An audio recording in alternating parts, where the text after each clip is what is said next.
RJD 25 है, आप लोग भी कम नहीं है, ज़्यादा कम नहीं है। आप लोगों की भी की सदन में संख्या है, आप लोग तो सत्ता पक्ष के साथ हैं। माफ़ी मंगवा लेंगे या सिर्फ विरोध करके ही रह जाएँगे? क्योंकि बात इस बार आप लोगों के संस्थापक की। अब पप्पू यादव बेचारे कह रहे हैं कि नरक जैसी ज़िंदगी 7 दिन उन्होंने जी है।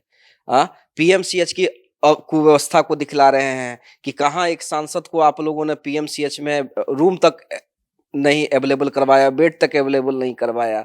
जेल में भेज दिए गए, 3-3 पुराना अ, स केस खोल दिया। कह रहे हैं कि भाई अब उन्हें डर लगने लगा है, सरकार के खिलाफ कुछ नहीं। यही विधायक हैं जो हमारे नेता के चरणों में आके गिड़गिड़ाए थे और टिकट लिया था। आप लोगों की पुलिस जो है उन लोगों को टारगेट कर रही है, जो सरकार के खिलाफ सवाल कर रहे हैं। एक वीडियो फुटेज भी इसका है, उस पर कोई कार्रवाई नहीं किया तेजस्वी जी ने। तो ऐसे लोगों की वजह से ही आज राष्ट्रीय जनता दल का ये हालत हो गया, तेजस्वी से फिलॉसफी हो गया। स्थानीय लोगों का कहना है कि बाहर से गन्ना मंगवाया जाता है, पहली शिकायत। हमसे गन्ना नहीं खरीदा जाता। दूसरी शिकायत कि जो वहाँ पे इथेनॉल प्लांट है, वहाँ से जो राख निकलती है, उससे प्रदूषण फैल रही है, पानी गंदा हो रहा है, पानी निकासी की व्यवस्था नहीं है। और तीसरी इम्पोर्टेंट शिकायत, स्थानीय लोगों को रोज़गार नहीं मिल रहा है, बाहर के लोगों को ज़्यादा रोज़गार मिल रहा है। तो ये जो शिकायतें हैं, उद्योग लगना अच्छी बात है। ये जो शिकायत है, इन शिकायतों का निपटारा संजय पासवान कैसे करेंगे?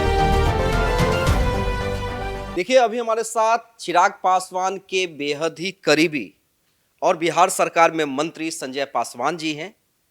संजय जी, अचानक गुस्सा क्यों हो गए हैं आप लोग तेजस्वी यादव के खिलाफ? तेजस्वी यादव तो छोटे भाई कहते हैं चिराग पासवान उनको कि तेजस्वी मेरे छोटे भाई हैं, राबड़ी देवी मेरी माँ समान है, लालू यादव मेरे पिता समान है। अचानक तेजस्वी यादव पे इतना गुस्सा क्यों? देखिए, आदरणीय लालू प्रसाद यादव जी, आदरणीय राबड़ी देवी जी के प्रति हम लोग को असीम श्रद्धा है।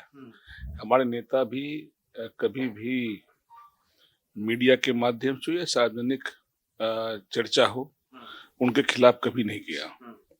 दुर्भाग्य ये है कि जो भी तेजस्वी जी के विधायक हैं, वो अमर्यादित शब्दों का प्रयोग हमारे श्रद्धेय नेता, इस देश के दूसरा अम्बेडकर कहे जाने वाले आदरणीय रामविलास पासवान जी के प्रति बेचारे शब्द का प्रयोग किया। और उन्होंने कहा कि 50 साल तक रामविलास पासवान बैसाखी का सहारा लेकर चले हैं, जबकि देश दुनिया को पता है इन शब्दों से आघात भी पहुंचा है।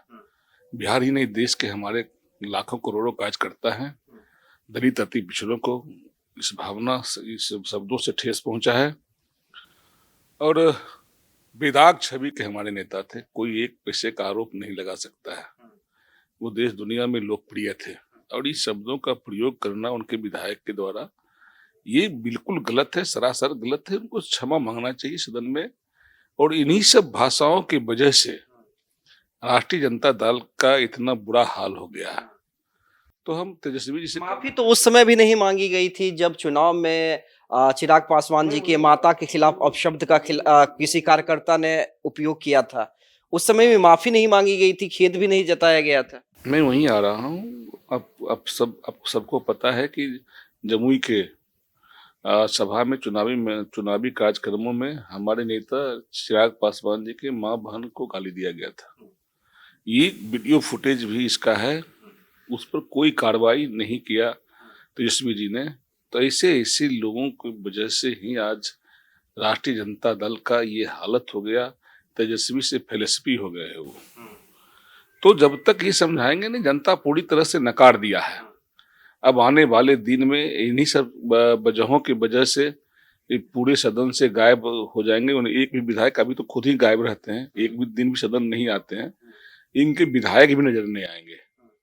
तो लेकिन आप लोग माफी मंगवा लेंगे? क्योंकि देखिए, अगर संख्या बल की बात करें तो आरजेडी 25 है, आप लोग भी कम नहीं है, ज्यादा कम नहीं है। आप लोगों की भी की सदन में संख्या है, आप लोग तो सत्ता पक्ष के साथ हैं। माफी मंगवा लेंगे या सिर्फ विरोध करके ही रह जाएंगे? क्योंकि बात इस बार आप लोगों के संस्थापक की है। सदन में माफी मांगनी पड़ेगी तेजस्वी जी को, उनके विधायकों को। आज पूरे सदन में श्रद्धेय रामविलास पासवान जी के प्रति पूरे सदन के जो हमारे सत्ता पक्ष के साथी थे, सभी लोगों ने इस बात का विरोध किया और सभी समर्थन हम लोग के समर्थन में खड़े हुए थे। मजबूत ताकत तो हम हैं ही, और हम लोगों ने 2 बार इन बातों का चर्चा किया। है क्या चरित्र उन लोगों का इसी तरह का है, माफी मांगेंगे कि नहीं मांगेंगे, क्योंकि पिछले बार भी उन्होंने माफी नहीं मांगा, लेकिन हम लोगों ने कहा कि सदन में माफी मांगनी चाहिए। अगर नहीं मांगते हैं तो हम लोग का विरोध जारी रहेगा और जनता सबक सिखाएगी, तो सिखा ही चुकी है। जो विधायक उनके वो भी दलित समाज से आते हैं, लेकिन जिस तरह से शब्दों का प्रयोग किया, पता चल जाएगा चुनाव में। और दूसरी सबसे बड़ी बात है, यही विधायक हैं जो हमारे नेता के चरणों में आके गिड़गिड़ाए थे और टिकट लिया था, चुनाव जीत कर गए थे। और वैसे लोग हमारे नेता पर उंगली उठाते हैं। जिस सरकार में राजेश पासवान की हत्या हुई थी, अपने पिता के हत्यारों वाली पार्टी में वो शामिल होकर आज हमारे श्रद्धेय नेता रामविलास पासवान पर उंगली उठाते, कितना चरित्रवान है समझ सकता है। अच्छा संजय जी, इन दिनों देखिए 2-3 मुद्दे हैं जिस पर बात करना जरूरी है आपसे अलग अलग। दरभंगा में जो कुछ भी हुआ, अब इसे 2 एंगल पे लोग अभी भी इसका आकलन कर रहे हैं कि एक तो पासवान लोगों के साथ बर्बरता हुई, इससे इनकार नहीं है, क्योंकि भाई एक पक्ष हॉस्पिटल में है, लेकिन कहीं ना कहीं जो सब ब्राह्मण टारगेट पे आ जा रहे हैं, कहीं ना कहीं जातीय हिंसा जो बढ़ती जा रही है, आपको नहीं लगता है कि अगर इसी तरह से चलता रहा देश में या बिहार में, कोई एक मैटर को जातीय विवाद बना दिया जाता है, ब्राह्मण पासवान, पासवान वर्सेस यादव, तो लगता नहीं है कि अब बिहार या देश जातीय हिंसा की ओर जा रहा है? देखिए, हमारे नेता और मेरी पार्टी सभी जाति धर्म को मानने वाले में है। हमारे श्रद्धेय नेता रामविलास पासवान जी ने सवर्णों के लिए 10% आरक्षण का मांग किया और लागू भी हुआ, तो हम सबको मानने वाले हैं। हमने पहले भी कहा, मैं गया भी था वहां पे दरभंगा मेडिकल कॉलेज में, मेरे नेता भी कल गए थे। मैंने सीधे शब्दों में कहा कि दोषी बचे ना, निर्दोष फंसे ना। जो निर्दोष हैं बिल्कुल वो फंसना नहीं चाहिए। मैंने एसपी से भी बात किया था, जिलाधिकारी से भी हमारी बात हुई थी कि इन मुद्दों पर विस्तार से न्यायिक जांच होनी चाहिए कि जो निर्दोष हैं, जो बाहर रहते हैं, जो इस घटना में संलिप्तता नहीं है, उनको बिल्कुल फंसाया जाने का कोशिश न किया जाए। जो दोषी है वो बचे भी नहीं। तो मैं तो साथ हूँ, मैं तो सबके साथ हूँ, हम सबकी बात करते हैं। सरकार उस बिंदु पर काम भी कर रही है, हमारे नेता ने भी इन्हीं शब्दों का प्रयोग किया है, तो हम इस पक्ष में हैं कि निर्दोष नहीं फंसे। आप तो पक्ष में हैं, लेकिन विरोधी आरोप लगाते हैं आप लोगों पे कि सरकार उन लोगों की बात दबा रही है, उन लोगों को जेल पहुंचा रही है जो नीट मामले पे सरकार को घेर रहे हैं। अब पप्पू यादव बेचारे कह रहे हैं कि नरक जैसी जिंदगी 7 दिन उन्होंने जी है। पीएमसीएच की कुव्यवस्था को दिखला रहे हैं कि कहाँ एक सांसद को आप लोगों ने पीएमसीएच में रूम तक नहीं अवेलेबल करवाया, बेड तक अवेलेबल नहीं करवाया, जेल में भेज दिए गए, 3 पुराना केस खोल दिया। कह रहे हैं कि भाई अब उन्हें डर लगने लगा है, सरकार के खिलाफ कुछ नहीं बोले। अच्छा ये बताइए, जो विपक्ष पप्पू यादव जी को हराने के लिए एड़ी चोटी एक कर दिया था, वही विपक्ष उनके समर्थन में खड़ा है। तो जब तेजस्वी यादव जी स्वास्थ्य मंत्री हुआ करते थे, तेज प्रताप जी स्वास्थ्य मंत्री हुआ करते थे, उस वक्त ये बोलते नहीं थे। सदन में विरोध करेंगे, बाहर हम वाक कहेंगे कि अच्छा रोड बनल से, स्वास्थ्य व्यवस्था बढ़िया से, शिक्षा व्यवस्था बढ़िया से। बाहर ये स्वीकारते हैं, इनके परिवार के लोग स्वीकारते हैं, सदन में जाके विरोध करते हैं, दोहरी नीति करते हैं। नहीं वो ठीक है, लेकिन पप्पू जी का जो छवि रहा, ऐतिहासिक छवि रहा, जिस तरह का छवि रहे हैं, सरकार क्यों फंसाएगी? हमारे मुख्यमंत्री जी ना किसी को फंसाते हैं। अरे 3 पुराना केस खुलवा दे रहे हैं मंत्री जी। सरकारी कार्य में बाधा, एक केस में जमानत मिली, समर्थक खुश हुए, पता चला कि फिर जेल में चले गए, सरकारी काम में बाधा।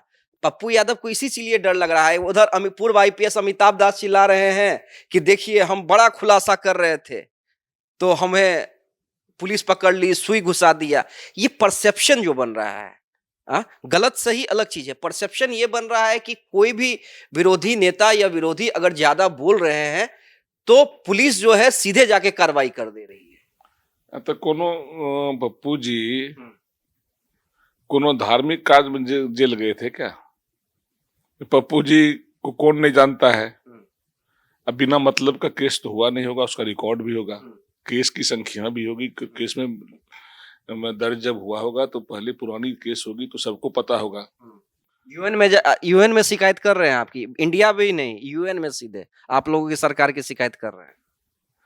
हमारे देश में ही शिकायत करने के लिए पर्याप्त जगह है। यूएनए जाए भाई कहीं जाए, कानून अपना काम कर रही है, जो मुकदमा होगा उस पर कार्रवाई होगी ही होगी। लेकिन ये सही नहीं है कि आप लोगों की पुलिस जो है उन लोगों को टारगेट कर रही है जो सरकार के खिलाफ सवाल खड़े कर रहे हैं। मैंने पहले भी कहा कि मेरे मुख्यमंत्री जी न किसी को फंसाते हैं न किसी को बचाते हैं। पुलिस अपना काम कर रही है। भाई पुलिस को जब मुकदमा हुआ तभी तो पुलिस पकड़ने गई, तो बिल ले लेना चाहिए। जब केस की जानकारी तो उनको होगी ही, उस मुकदमा में उनको हाजिर होकर बिल लेना चाहिए। कानूनी प्रक्रिया है, इस पर काम करना चाहिए था, नहीं किए तो भूल गए होंगे। अमिताभ दास वो तो सुर्खी में बने के लिए, मीडिया में सुर्खी बने रहने के लिए सब चर्चा करते हैं। अब इन सब बातों को, ऐसे बातों की चर्चा करते हैं।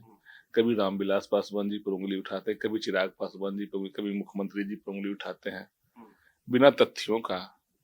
तो सुर्खी में बने रहना चाहते हैं, उन पर कोई टिक्का टिप्पणी नहीं। अच्छा, आपका मंत्रालय कैसा चल रहा है संजय जी? आपका मंत्रालय कैसा चल रहा है? देखिए, चिराग पासवान का एक विजन था, बिहार फर्स्ट बिहारी फर्स्ट। चिराग पासवान ने कहा था कि जब हमारी पार्टी सत्ता में आएगी, सरकार में आएगी, तो हमारा विजन क्लियर है, हम रोजगार के साधन क्रिएट करेंगे।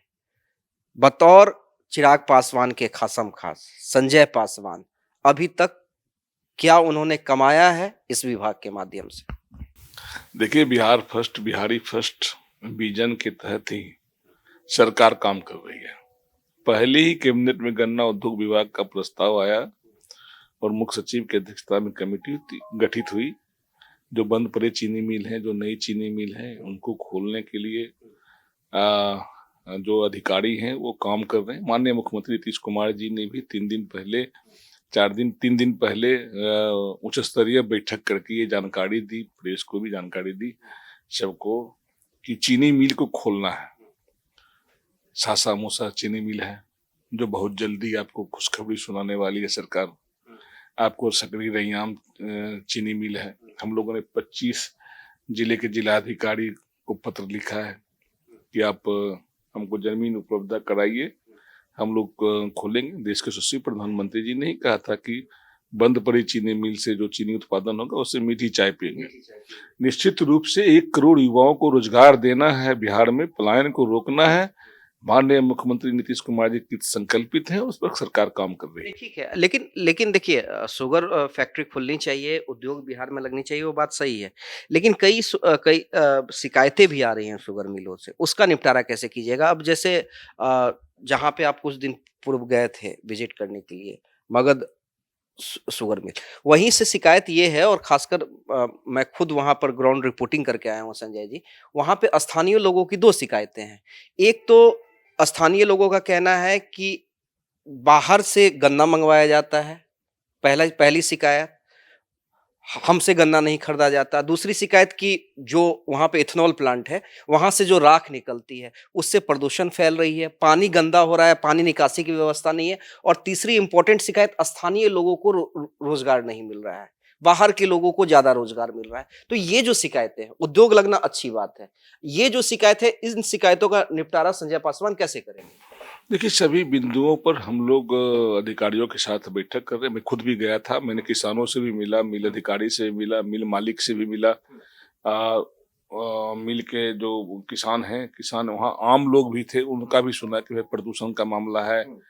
जब पानी का जो गंदा पानी बहता है उसका मामला है। तो हम लोग ने अधिकारियों को निर्देश दिया है कि इस पर जो शिकायतें हैं मैंने सुझाव भी मांगा वहाँ के लोगों से, किसान से भी सुझाव मांगा। जो शिकायतें हैं, जो सुझाव आए हैं, उस पर अधिकारी तुरंत कार्रवाई करे, उस पर अंकुश लगाए, मिल मालिकों पर उसके मैनेजमेंट पर अंकुश लगाए। गंदा पानी जो है, जिससे आम लोगों को परेशानियां होता है, उस पर अविलंब उसका सुचारू रूप से प्रदूषण को पर जो मामला है, प्रदूषण को सही ढंग से वो लोग माने ये करे। तो हम लोग लगे हुए हैं, पूरी तरह से विभाग लगे। अच्छा, आप मानते हैं कि स्थानीय लोगों को ज़्यादा प्राथमिकता मिलनी चाहिए? जहाँ भी चाहे दरभंगा में हो, कहीं भी खुले, जो स्थानीय लोग हैं, जो किसान लोग हैं, जो ज उन्हें एक परसेंटेज बनना चाहिए कि हाँ भाई, इतना परसेंटेज स्थानीय लोगों को जो फैक्ट्रियाँ हैं, वो नौकरी देंगी। बिल्कुल, जहाँ पे फैक्ट्रियाँ लगेगी, वहाँ के लोगों को रोजगार मिलेगा, नौकरी मिलेगा। सरकार इस पक्ष में है। जो पुरानी मिलें थी, जिसके मैंने पता किया था कि जिसके पिताजी, दादाजी जॉब करते थे, उसके बच्चे आज उसी फैक्ट्रियां में काम कर रहे हैं।